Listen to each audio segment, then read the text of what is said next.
वाह भैया, हम यहाँ देवताओं को लेकर चिंता में डूबे हैं और वहाँ क्या हुआ है गणेश? कुछ अनिष्ट हुआ है वहाँ? वहाँ हमारे देवगण इंद्रदेव, सूर्यदेव, वायुदेव, वरुण देव, अग्निदेव और कुबेर देव आसुरी स्त्रियों के नृत्य के सम्मोहन में लीन है।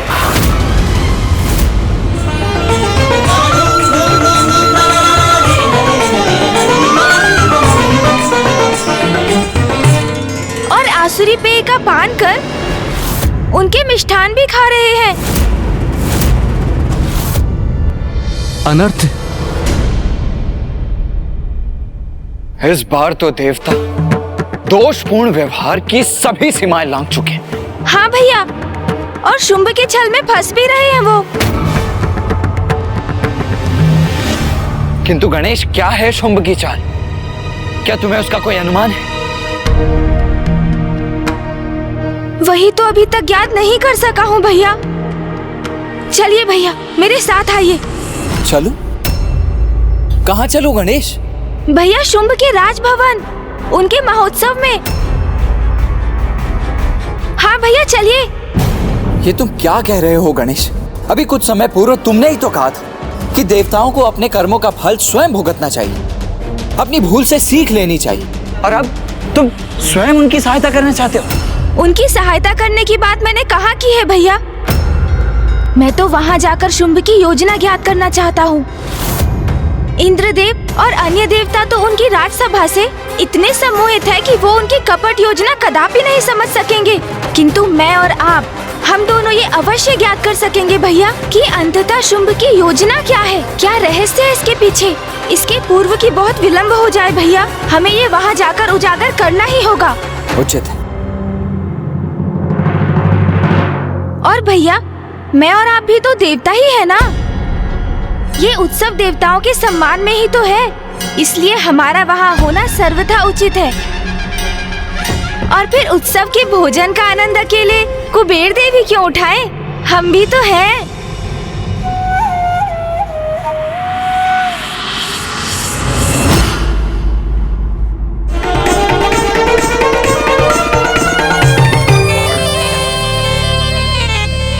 ज्ञात नहीं,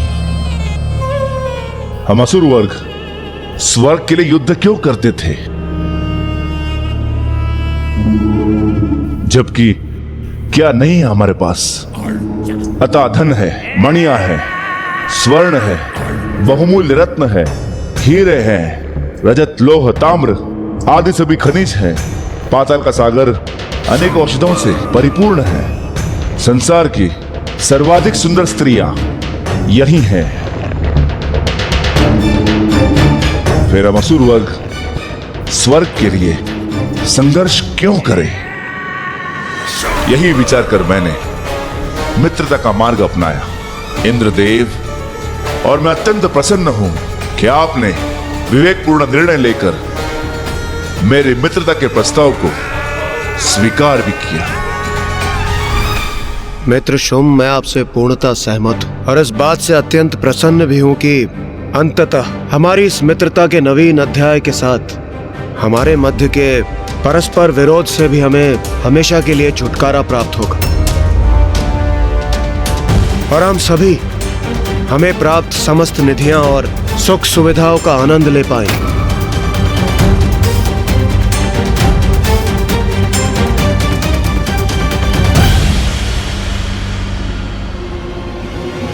इतना भी शीघ्र नहीं देवराज इंद्र, अभी तो अत्यंत स्वादिष्ट भोजन प्रस्तुत करेंगे जिससे हमारी मित्रता का माधुर्य और बढ़ जाएगा। तब तक अपने उदर को रिक्ति रखिएगा। अवश्य मित्र शुंभ, मुझे भी उस स्वादिष्ट भोजन की प्रतीक्षा है।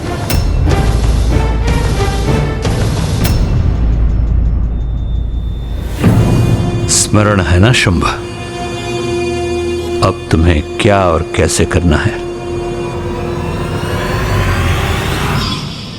सर्वप्रथम मित्रता का ढोंग करके तुम्हें देवताओं को यहां आमंत्रित करना है और फिर किसी प्रकार उनके साथ चौसर की क्रीड़ा आरंभ करनी है और फिर धीरे धीरे द्रुत क्रीड़ा आरंभ करनी है।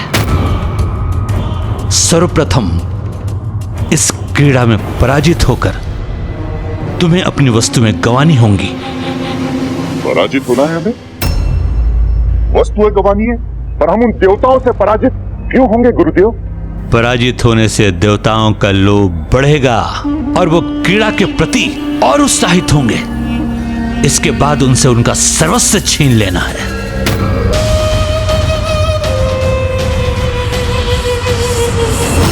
द्रुत क्रीड़ा अर्थात जुआ एक ऐसी क्रीड़ा है कि जिसमें जब मनुष्य फंसता है अपना सब कुछ गंवाने तक क्रीड़ा करता रहता है। वो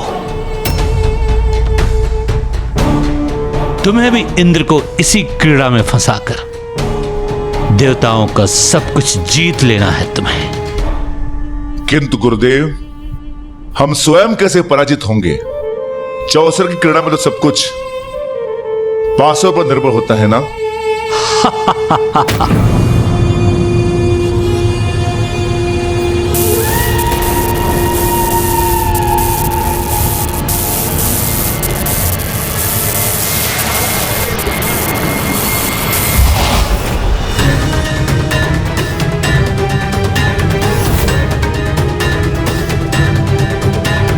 ये मायावी पासे हैं असुर महानायक शुंभ।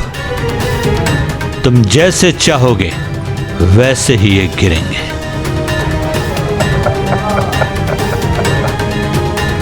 वो परिणाम देंगे जो तुम चाहोगे। मायावी पासे देखो तो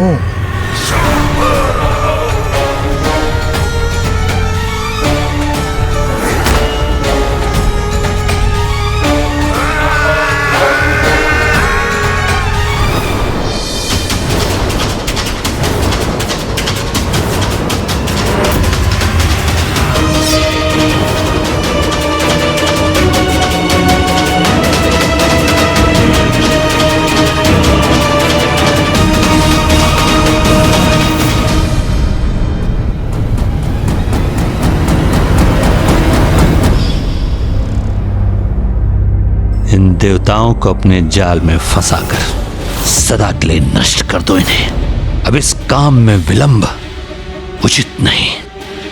स्मरण रहे, आलस्यम अमृतम विषम। विलंब करने से अमृत भी विष बन जाता है। इससे पहले कि कोई बाधा उत्पन्न हो, कर दो अपना छलयुक्त प्रहार।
कुमार कार्तिकेय यहाँ?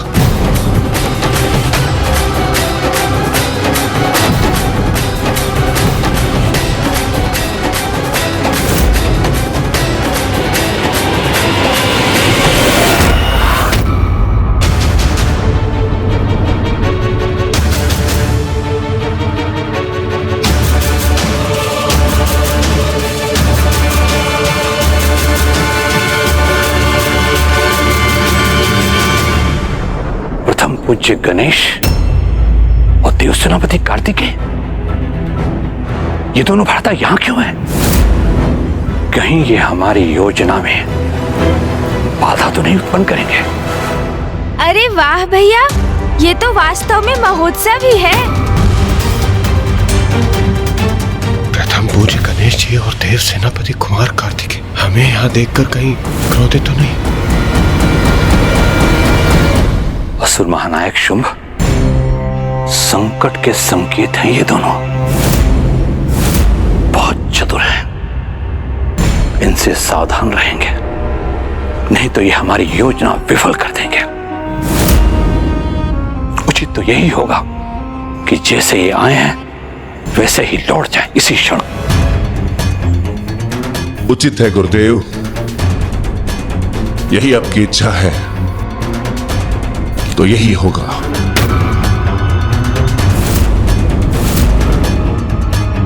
हमारे द्वारपाल सुप्तावस्था में है क्या? बिना हमारे अनुमति के ये दोनों भीतर कैसे आ गए?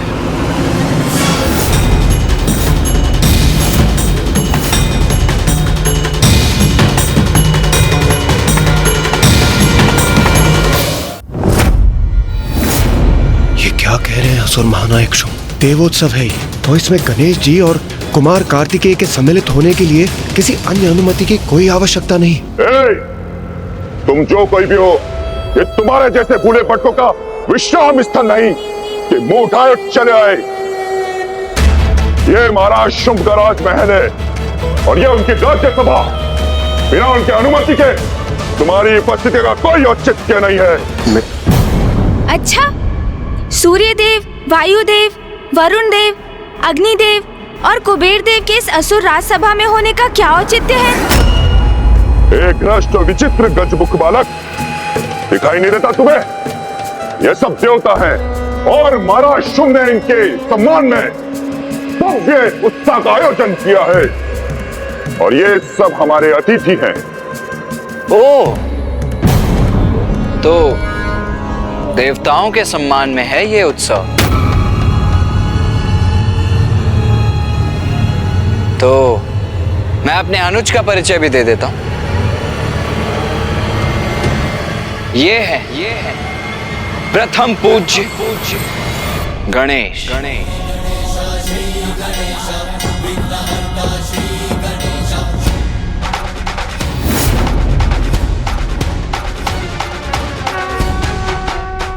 और ये है मेरे अग्रज देव सेनापति वीर कुमार कार्तिकेय।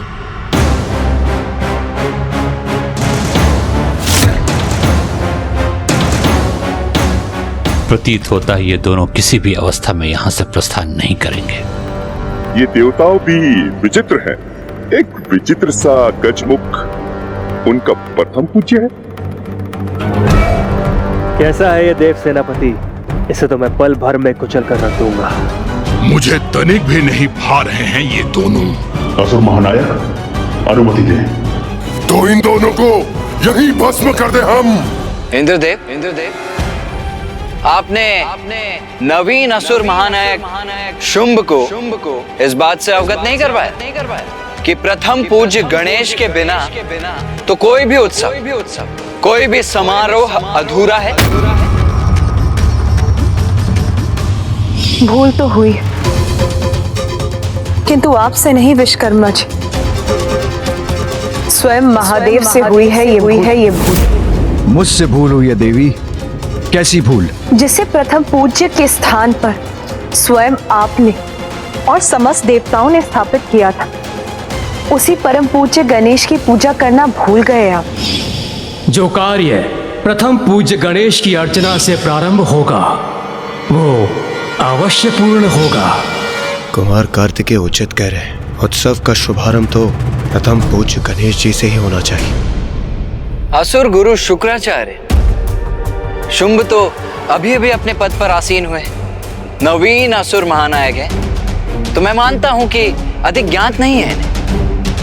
किंतु आपको तो भली भांति ज्ञात है कि देवताओं के किसी भी उत्सव सर्वप्रथम प्रथम पूज्य गणेश को ही निमंत्रण भेजा जाना चाहिए।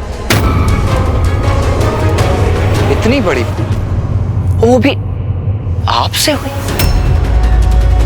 विश्वास नहीं होता। इन्हें विश्वास दिलाना होगा कि इन्हें यहाँ से दूर रखने का कोई विशेष कारण नहीं है, अन्यथा कहीं ये हमारी योजना न समझ जाए। नहीं अनुज गणेश, ये तो सर्वथा अनुचित था। घोर अपमान है। और इस घोर अपमान के पश्चात अब हम एक क्षण भी यहां नहीं रुकेंगे।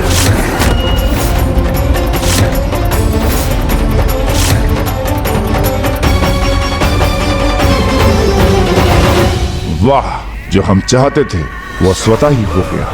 ये दोनों तो स्वयं ही यहाँ से जाने के लिए तैयार है। अब हम निर्बाध अपनी योजना पूर्ण कर सकते हैं। तब तो अनर्थ हो जाएगा। अपने अपमान के कारण यहाँ नहीं रुकेंगे तो देव समूह भी यहाँ नहीं रह सकता। इंद्रदेव, सूर्यदेव, वायुदेव, वरुण देव, अग्निदेव और कुबेर देव, इन नवीन असुर महानायक ने आपके प्रथम पूज्य गणेश जी का अपमान किया है। आपके प्रथम पूज्य का अपमान आप सभी का भी अपमान है। तो आप सभी अभी तक यहाँ क्यों खड़े हुए हैं? चलिए।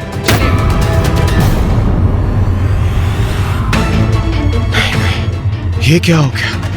अभी तो उत्सव का आरंभ ही हुआ है और मुझे तो उचित प्रकार से स्वर्णलता से भेंट करने का अवसर भी प्राप्त नहीं हुआ। मैं अभी यहाँ से जाने का इच्छुक नहीं।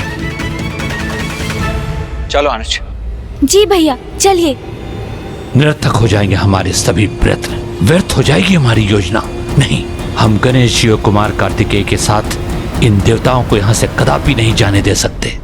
मित्र शुंभ, सम्मान सहित अनुरोध कर कुमार कार्तिकेय और गणेश जी को रोक लीजिए। जाने मत दीजिए उन्हें। देवराज इंद्र, इनको जाना है तो जाने दीजिए। मैंने तो इन्हें निमंत्रण भी नहीं भेजा था, तो क्यों चले आए? देवोत्सव में प्रथम पूज्य गणेश जी को ही निमंत्रण न जाए, यह तो वास्तव में उनका ही नहीं, हम सभी देवताओं का अपमान है, जिसे हम अनदेखा कदापि नहीं कर सकते। इसका तो एक ही उपाय है, मित्र शुंभ अपने इस दोष के लिए क्षमा मांग ले। आप सभी देवता अभी भी यहीं खड़े? अर्थ क्या है इसका?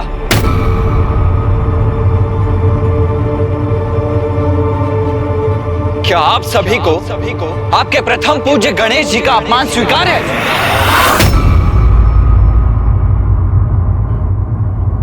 आप सभी अभी भी निरुत्तर हैं। क्या आपके मौन को ही आपका उत्तर समझ लूं मैं? क्या मान लूं कि आप सभी अभी भी यहीं रहना चाहते हैं?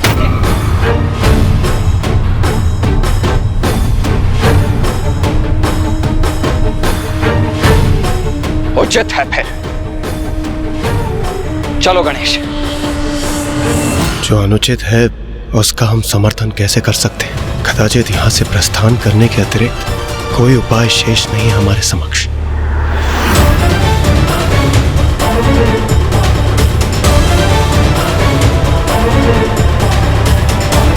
अरे, ये तो सभी देवता प्रस्थान कर रहे यहाँ से। ये क्या कर रहे हो शुंभ? अगर ये लौट गए वापस तो इनके साथ सभी देवताओं को भी लौटना पड़ेगा। रोको उन्हें। देवताओं के साथ हमारी योजना को सफल करने के लिए इन्हें रोकना अत्यंत आवश्यक है। शीघ्र कुछ करो।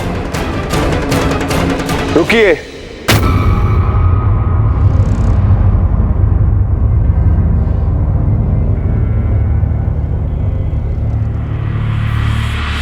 रुक जाइए सभी।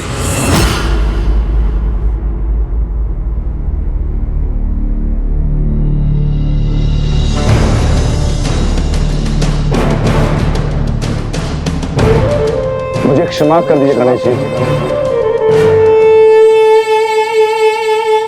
मुझसे बहुत बड़ी भूल हो गई। मेरे मंत्रियों ने आप दोनों के विषय में मुझे अवगत नहीं कराया था।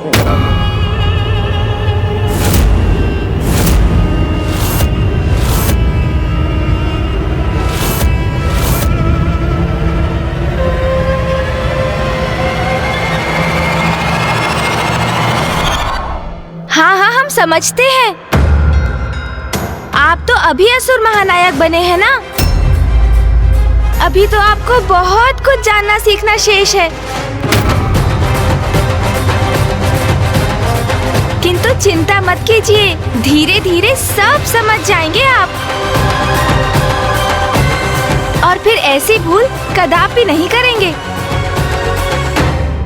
हाँ, उचित है। हमें अपनी भूल सुधार करने की अनुमति दीजिए।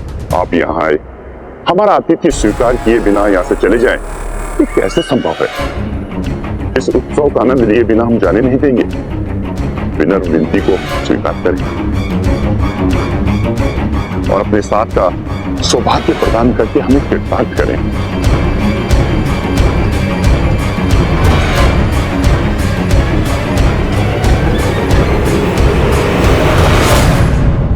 मेरे अग्रज देव सेनापति कुमार कार्तिकेय और मैं प्रथम पूज्य गणेश आपका ये निमंत्रण स्वीकार करते हैं।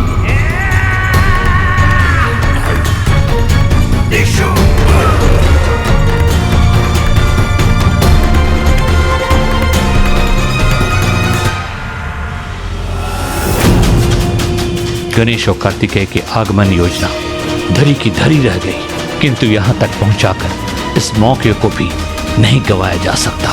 प्रथम न सही किंतु दूसरी योजना को आगे बढ़ाया ही जा सकता है, जिसे ये गणेश भी नहीं समझ पाएंगे।